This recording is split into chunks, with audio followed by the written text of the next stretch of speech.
We're going to take you on a ride along tonight. This is Crime Watch.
Hello and welcome to Crime Watch. I'm Jane Cameron with Sergeant Mike Levchick at the wheel, keeping us safe.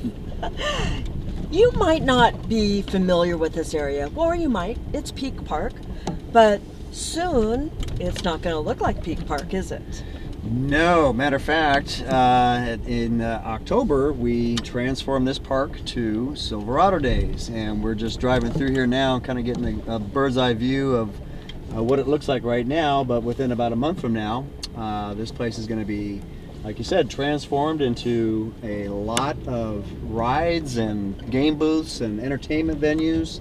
It draws a pretty good-sized crowd every year, and we're looking forward to it. Well, you know, it's a great opportunity for the community. It's a lot of fun. Right. There's a lot of things to do. You go in for free, right, you know, which is unusual. Usually you have to pay, but this you can walk around and spend several hours. Right. Plus, there's a lot of community groups that are doing their fundraising at the right, food booths. Exactly. Matter of fact, a couple of those groups that I can think of is one of them that I think is special, near and dear to my heart is our police explorers. They have a hamburger booth every year, and each year it raises quite a bit of money because they're on their own as far as buying their own uniforms and things like that, and equipment that they use.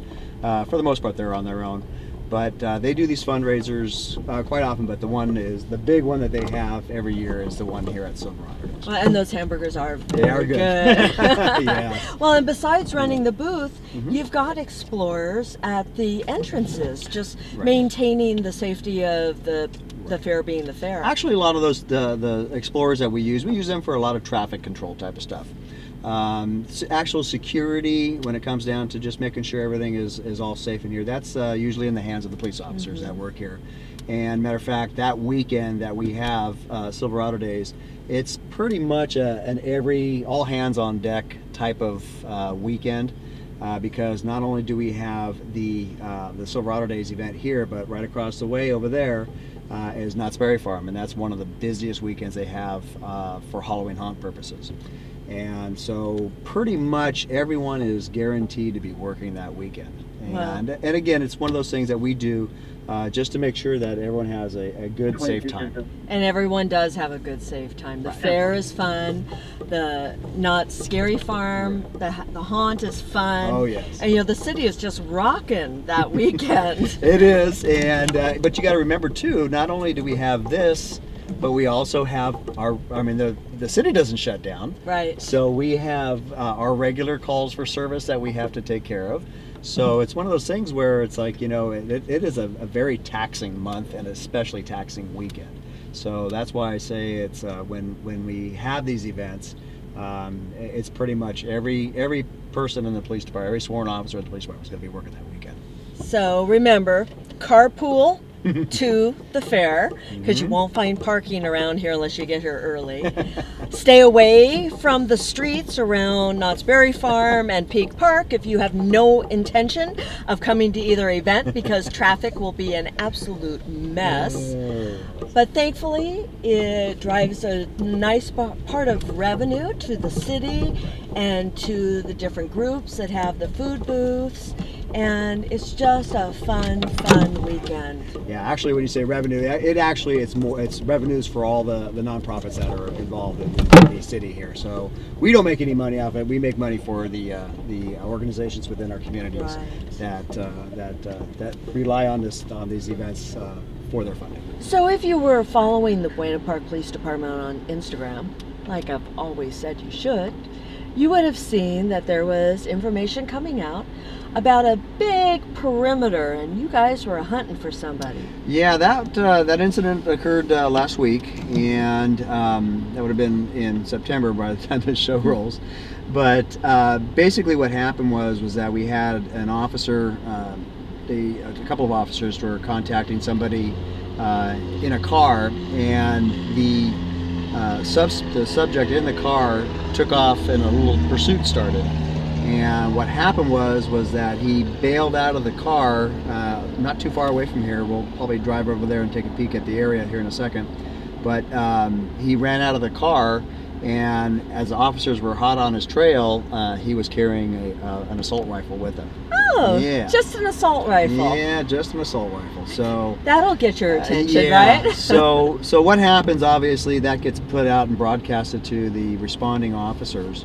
And so what happens in a situation like that, I'm not going to get too deep into the details of it because it's an ongoing investigation. Secret stuff. Well, it's an ongoing investigation, so we really can't go too deep into it. But basically what happened was that the initial responding officers that show up here, they do what we call setting up a containment or a perimeter around the area in question.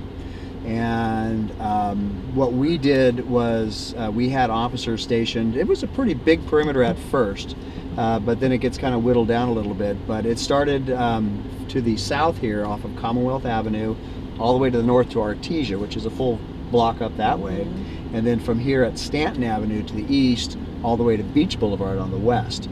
So what happens is that's a big perimeter. But the problem is that you've got a subject that initially we see running away with an assault rifle in his possession. We want to contain it as big as possible. So what happened in that particular situation was that we started big. We started to work our way down a little bit after areas were secured and what have you. But the thing that really kind of stood out on it was that we had to close down part of Beach Boulevard for about a half an hour or so. And all this happened around 3 o'clock in the afternoon, 2:30, 3 o'clock in the afternoon. So we had lots of traffic going through there and all that kind of stuff. But again, it's one of those things where we take into consideration the safety of everybody involved, not only the police officers, but also the general public out there. Well, how do you, if you've got a perimeter that big, which you did, you've got a lot of residences within that perimeter. Right. So what do the people in the homes do? Well, one thing that we did was we very rapidly got on social media and put out advisements or announcements to people that, hey, this is what's happening. We're in the area that we just described, and we're looking for a guy with a gun. So please stay in your house, lock your doors. If you see anything, somebody hopping over your fence or whatever it is, you're asked to call 911 right away. And then also at that time we had a helicopter above us. And I'm not sure, I think it was Anaheim's at first, but one of the local agencies, they sent their helicopter out here to help us. And they made announcements over their PA and said that we're looking for an armed and dangerous person, so please stay in your residences. Now, does everybody heed that warning? No, it doesn't. That doesn't always happen. But for the most part, if somebody's going to tell you you need to stay inside, hopefully they'll stay inside. Hopefully, yes. Yeah. It's interesting because I'm sure you had a lot of people that wanted to get into the perimeter too.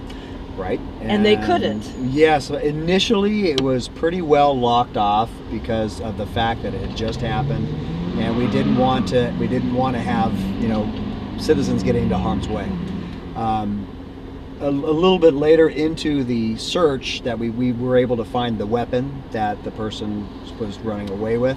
So that kind of lowered our unease down a little bit. But I'll be honest with you, you find one gun, you look for others. So right. It doesn't mean that he's just dropped the one and he doesn't have another one. So he was still considered armed and dangerous in our opinion.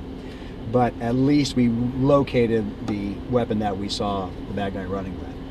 So, how did the public handle this? The residents in the area, you know, ones turned away. They were very, very cooperative. You know, we got a lot of positive feedback from everyone after the thing was done. And matter of fact, as the officers were on the perimeter, they were coming across people saying, you know, thanks for taking care of this. Of course, you're going to get some people that, you know, but I need to go home, and I don't care if there's a guy with a gun in there and all stuff. You got to try to work with these people and try to appease them as best as you can.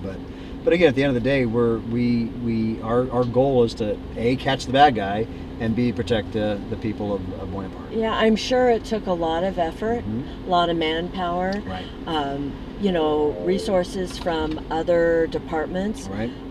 To be able to handle a situation like this. Yeah, this occurred right near, pretty near a shift change for us. So we had a lot of people holding over from their current shift. We activated our SWAT team, so they all came out. We had assistance from, I believe it was Fullerton Police Department, sent a couple of officers down to help us out with perimeter posts.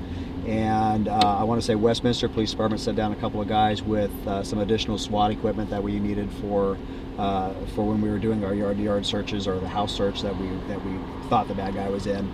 But again, at the end of the day, it's a lot of people, a lot of people working together. And unfortunately, in that incident, the suspect got away. However, he was identified through investigation, and somehow he got word that he probably needs to come see the policeman, and he came in. And he turned himself in a couple of days later, but he's in custody right now as we speak, and he's in custody on weapons charges. Well, and something like this is what the officers train for all the time. Right. You know, because it may not happen often. But when it does, you need to know what to do. You know, our guys are very well trained when it comes down to what to do in the initial moments of an incident like this, because it's really crucial to make sure you contain an area as rapidly as possible. Because if a guy's running and he doesn't go to ground, he could get out of a containment or a perimeter area pretty quick.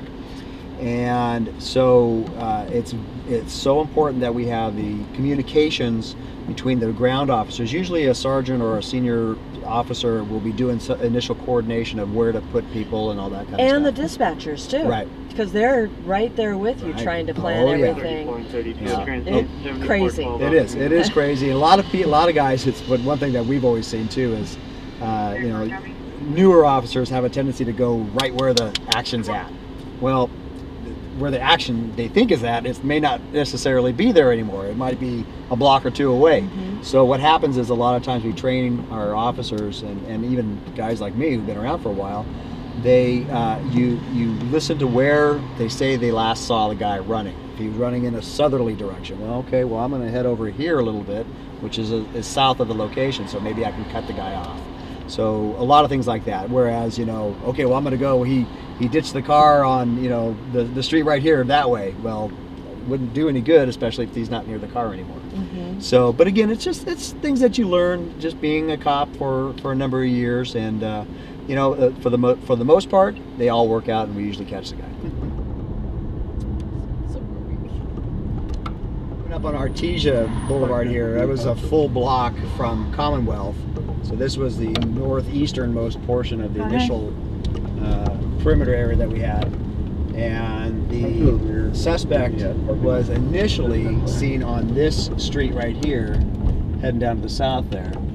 But again, like I said, it was the biggest. He was seen going in a southeastern or southwesterly direction. So we ended up going. We figured, okay, let's go all the way down to Beach Boulevard. We had people, enough people at the time to be able to man those positions. And then once we realized that it was contained within further east, we gave up the westernmost perimeter side here, just to really make sure people were being able to get through on Beach Boulevard. Okay, so we just left Beach and Artesia, and that would have been the northwesternmost portion. Again, as you can see, along Beach Boulevard here, it's not too busy right now, but can you imagine at 3 o'clock in the afternoon shutting this thing off? Yes. So this area here got, once we were certain, or fairly certain, that he was not able to make it this way, we opened up Beach Boulevard again. But now we're back down to Commonwealth and Beach, which would have been the westernmost portion of the perimeter. So the perimeter would go that way. Yes, exactly. Now again, like I said, well, that wasn't that big. Well, yeah, when you're driving in a car, it's not that big. But you know, like I said, you always want to start bigger, and because you can always whittle it down.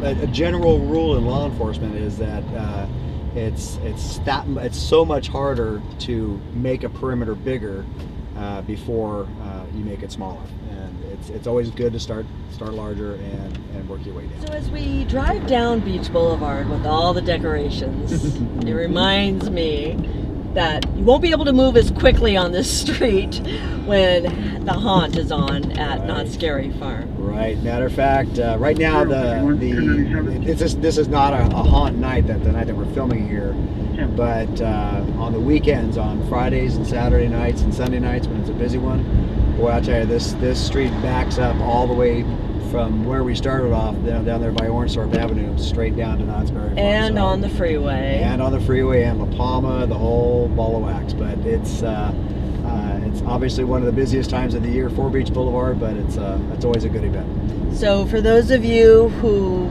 maybe travel through this area at times, check out the dates when the amusement park is open, and don't go this way. Right. Unless you want to spend a lot longer time. Well, but also, if you walk in, you have to be careful too, right? Right, exactly. Matter of fact, we're driving right through Beach and La Palma right now. And busy intersection. This intersection right here will be the busiest intersection in the entire city of Buena Park for during the haunt, and it's simply because there's a lot of parking in the north lot there, just west of Claim Jumper. See, you can look at the sign here. You'll know exactly what days. But again, we just get a lot of pedestrian traffic through there. So what happens is that we usually have a contingency of police officers there on that intersection alone, and they're monitoring and directing traffic as needed. Writing jaywalk tickets. Well, I'll be honest with you, they hardly have time for that. But if there's a spare motor that can do that, then that person's doing it. But the ones that are actually directing traffic, it's hard for them to leave their posts. But again, it's one of those things that we do it for the safety of the people that are coming here to these attractions and these events. Because it's just so important that we make sure that everyone stays safe and has a good time. Well, and we're not saying that the amusement park isn't fun, because it is a lot of fun. It's a blast. It's a blast inside. I mean, it's been going on for, gosh, 30 some odd years now, or more, I would imagine. And but again, it's a great venue. It's a great thing to go do. And but again, we just want to make sure everyone's safe.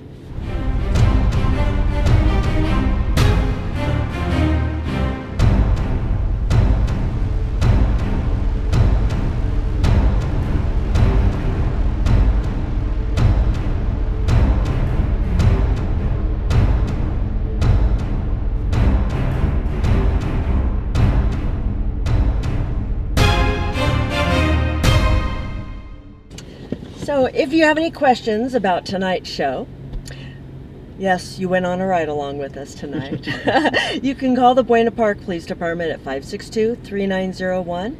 And as we've said in the show today, social media is important. Not just to know all the good things that are going on with the department, but also to be more aware if there's something you need to watch out for. So follow them on Instagram, Twitter, Facebook. Am I missing anything? No, that's pretty much the big ones. So with Sergeant Mike Lovchick of the Buena Park Police Department, I'm Jane Cameron. Thanks for watching.